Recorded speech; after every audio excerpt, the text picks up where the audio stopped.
Because Pride and Prejudice is over 200 years old, we often need a certain amount of historical context to understand the rules, mores, and manners which govern these characters, and which sometimes are required to make the plot itself explicable. The unwritten rules of early 19th century English manners. One way it's called a novel of manners. If you don't know what the manners are, you're a little bit out of luck. I want to talk about that. I also want to talk about the unwritten rules of genre. The unwritten rules of certain kinds of narratives, which in every period there are certain rules that go unspoken, but that the audience has already absorbed, and they can't tell you what's wrong when you break the rules, but they know you broke the rule. They will say something is wrong, something else is supposed to happen. I want to talk about the difficulties that Austen threads both in the unwritten rules of her character's society, the society in which she lived, though she was um, down the economic food chain from the Bennets as well, not just from Darcy, but from the Bennets too, and the unwritten rules of this kind of genre and of the marriage plot, which some of which are still enforced today, which she navigates very artfully and uses to and has to manipulate her plot to get around. First of all, one of the rules of this society is that Mr. Darcy may not openly pursue Elizabeth until he proposes marriage. There's a reason, in the middle of the novel, structurally, the dead center of the novel, that big letter from Mr. Darcy, first he's lurking around, he's lurking outside in the park, waiting to thrust it into her hands and kind of scuttle away. Why not a stamp, Darcy? Why not use the Royal Mail? Because and I had to be taught this myself, because if Mr. Darcy wrote Miss Elizabeth Bennet a letter to her home and sent it, this would be taken by everyone to mean that he intended marriage and maybe expected to be accepted.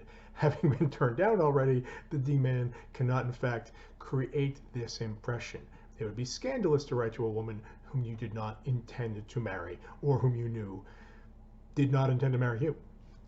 So there's that. There are other unwritten rules here that, like for example, the rule that if you go up and speak to someone without being introduced first, this makes you an oaf, a chump, a Yahoo of the first order, to borrow a Jonathan Swift phrase.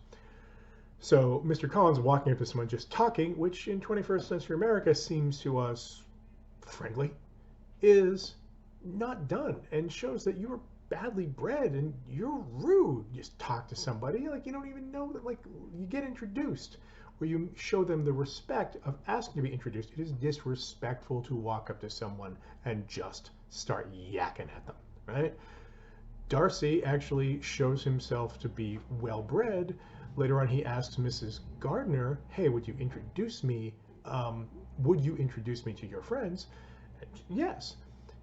It's partly his very good manners because he can afford to be rude to those people. They're far enough down the food chain. He can actually be a little rude to them. Like his terrible aunt, Lady Catherine, walks up and just starts yakking at people in introduction. That's something you do to rub the fact that someone else is lower down the social chain in their face. Collins is the one who's fool enough to go roll up on Mr. Darcy and just start yakking away. He's being rude to someone who's much higher up the social ladder than he is. Disastrous. Darcy cannot write to Elizabeth Bennet without being seen as her suitor and intended spouse. He can't actually come to the house. The moment Darcy shows up at Netherfield, he's coming to ask her father for her hand.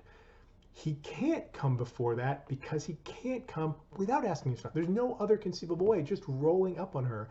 He has to be thrown into positions with her where he didn't look to be. He has to be in some third-party neutral zone in order to interact with her. He can't write to her. He can't visit her. These things would be too forward, and the last thing you want to do to a vulnerable unmarried young woman whose only hope in life in terms of economics class, making a living, is on the marriage market. You don't want to spoil her chances by looking like she's entertaining suitors, or she's being thrown over. don't tell people that she rejected your proposal. You want, it is, you need to preserve her value on the marriage market. These are all elaborate and formal, but reasonable outgrowths of the actual underlying economic situation. So Darcy cannot outright pursue Elizabeth Bennet because it's 1813. Elizabeth Bennet cannot outright pursue Darcy because of the kind of novel it is, and because of a kind of our culture's expectations, which continue into this day, of this kind of marriage plot, whereby the woman may not pursue the man, which would make her some kind of terrible hussy. This is true. There's the only subgenre in which a woman is allowed to pursue is called screwball comedy, and the screwball is woman, that crazy girl, the manic pixie dream girl here, played by, I think, Katharine Hepburn, will come up and like set a leopard loose in your laboratory and say she loves you. Okay, normal women are imagined not to be so forward. This is not just an 1813 rule. It seems to be a rule today. Think of rom-coms. You will not see rom-coms where the lady is pursuing the gentleman. That is very, very rare. Now you can say Elizabeth doesn't want to pursue Darcy until the second half of the novel, but even when she does, it doesn't matter. And actually, the fact that she does not intend to pursue Darcy at any moment, first because she doesn't want to, and then because she feels she can't, is actually key to the novel's DNA. Austen has to find a way for Elizabeth and Darcy to be together without him actually ever going to her home on purpose, right? I mean, he can be invited for dinner, but he can't invite himself over. He cannot pay a call. He cannot write to her. And without her ever directly attempting to get near him. They've always got to be thrown together by chance. It's the meet cute before the letter. The novel is actually very careful to point out women who do pursue or who advocate pursuing men directly are bad and wrong, right? Charlotte Lucas is an unprincipled semi-hussy who would actually throw herself at Mr. Collins because she has the unprincipled desire to not starve. Because she wants to marry somebody who will actually financially take care of her, and she doesn't have many chances, so she goes for, oh, Charlotte Lucas, right? How less principled you are than Elizabeth. Elizabeth is always contrasted with these characters. Mrs. Bennet, the mother, is the kind of largest advocate for chastened men in the entire novel, and it begins, I mean, we begin mocking the position that you should chasten men in chapter 1, in sentence 1. It is risible, and Elizabeth wants nothing to do with it. Nonetheless, somehow she gets the boy without ever deliberately chasing her. Therefore, in order to has anyone written down this rule that the woman cannot pursue? No, but it is observable. It is an anthropological fact about the culture that Austen and we still share. Women who pursue in these narratives would be considered bad. It's too sexual. It can't be aggressive. She has to wait around for the man to chase her, and then she's got to wait around for a man she's already rejected. What are the odds? Only in a work of fiction, really. I want to here point out how plot works. Plot, as the writer and critic Samuel R. Delany has said, isn't actually something writers do. It's an effective reading. It's an impression created on you. What writers do is try to get things to happen in the story in the structural way they need, and then come up with excuses for them. Let me go through 3 increasingly implausible ways that Elizabeth Bennet shows up at places where Mr. Darcy is. On one level, structure of this novel, she is chasing him across the English countryside, getting further and further from home, and she keeps finding that guy. But the plot is designed to create excuses whereby she is not voluntarily doing it, it is just somehow happening. External circumstances keep throwing them together in increasingly implausible ways.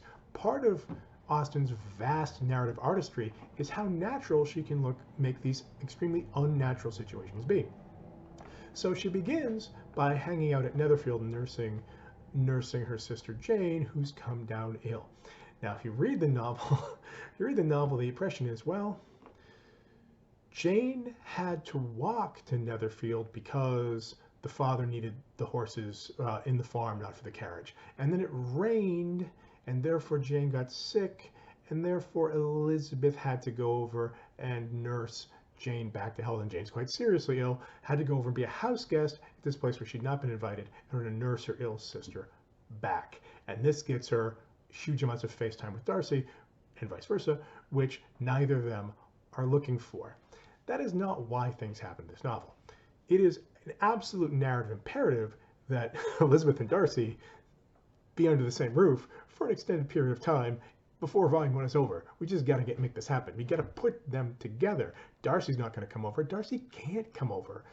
Elizabeth's going to go over, but Netherfield would never invite her. So we create these series of things. So Jane is sick. Why is Jane sick? Because it rained and she was walking, right?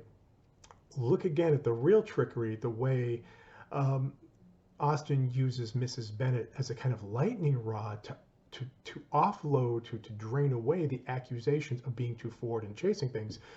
Mrs. Bennet's like, great, she gets, maybe it'll rain and she'll get sick, and that way she can stay, she'll be invited to stay, and that way she can chase Bingley. This is all a terrible thing to do, but in fact, that is what the novel does. That is what the novel does. Absolutely. Except it does it not just for Jane, but for Elizabeth too. Elizabeth is presented as not consciously wanting that, but structurally the novel's going to happen. And like, it doesn't, Elizabeth doesn't come because Jane is sick. Jane gets sick because we need Elizabeth to come. Jane does not get sick because it rained. It rains because we need Jane to fall ill. It works backwards. That is how plot actually works. We move towards a thing and it seems casual and it seems accidental. That is artistry. The second time Elizabeth and Darcy are in the same place, it's at Rosings, where, okay, it's very reasonable. Oh, Darcy turns out to have this terrible aunt whom he's visiting, as one does. He's visiting his awful relative, Lady Catherine de Bourgh. And that's a reason for him to be there. And Elizabeth is there visiting her friend Charlotte Lucas as a newlywed to comfort her, etc., etc. And that seems like a very reasonable thing to do, except that is not at all a reasonable thing to do, considering that Elizabeth turned down the groom's proposal of marriage very, very recently. That's a strange thing to do. Oh yeah, I turned that guy down. I'm going to think I'll go there right after the honeymoon. I'll go over and stay for a few weeks. What? Novel of manners, did you say? That's actually ridiculous. Austen sells it.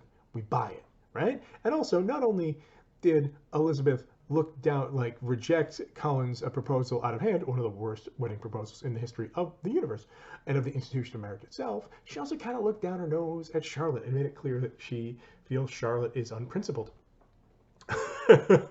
Great, good. That's exactly who the young couple wants to see rolling up with them, to stay for a while. That's absurd. That's not happening. That's not a natural thing to do.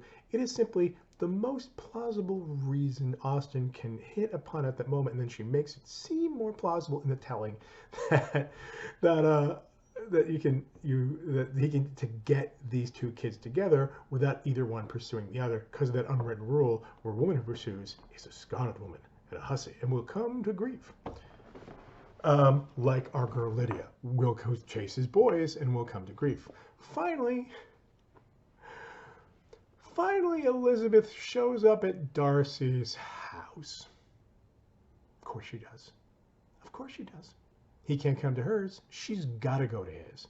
And there's a reason. I mean, like, Darcy's house it's a great man's house. It's on the kind of tourist route, right? It's open for tourists, and she's heard that he's not there, and there's this long consequential thing, and she doesn't want to tell Mrs. Gardiner about this thing, and so you can't tell, she can't say why she doesn't want to do this. It is extremely inappropriate. And if one moment I feel bad for the fictional character Darcy, it's like he comes home from vacation and damn, there's the woman who broke his heart and refused his proposal standing in his front yard.